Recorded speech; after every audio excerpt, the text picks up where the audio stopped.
വർഷം മുമ്പ് ഒരു യാത്രയിൽ കണ്ട കാഴ്ചയാണ്. ദിലീപേട്ടൻ ഒരു ചെറിയ ചായക്കടയിൽ നിന്നും ഒരു ചായയും കൊഴുക്കട്ടയും കഴിക്കുന്നു. കടക്കാരന് ഒരു 65 വയസ്സിന് മുകളിൽ പ്രായം കാണും. സത്യമായും ദിലീപേട്ടനായിരുന്നു എന്ന് ആൾക്ക് അറിയില്ല. ചായ കുടിച്ചു കഴിഞ്ഞ് ദിലീപേട്ടൻ എത്രയായി ചേട്ടാ എന്ന് ചോദിച്ചു. അപ്പോൾ പുള്ളി 22 രൂപ എന്ന് പറഞ്ഞു. ദിലീപേട്ടൻ പോക്കറ്റിൽ നിന്നും 4 2000 നോട്ടുകൾ എടുത്ത് ആൾക്ക് കൊടുത്തു. എന്നിട്ട് പെട്ടെന്ന് വണ്ടിയിൽ കയറിപ്പോയി. കടക്കാരൻ ചേട്ടൻ പെട്ടെന്നൊന്ന് ഞെട്ടി. പുള്ളിക്ക് അപ്പോഴും ആളെ മനസ്സിലായില്ല എന്ന് എനിക്ക് ആ നോട്ടത്തിൽ പിടികിട്ടി. എവിടെയോ കണ്ട ഒരു മുഖം ആണല്ലോ എന്ന് ആള് ആലോചിക്കുന്നുണ്ട്.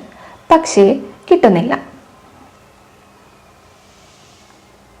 ആ 8000 രൂപ നമുക്ക് ചെറുതായിരിക്കും.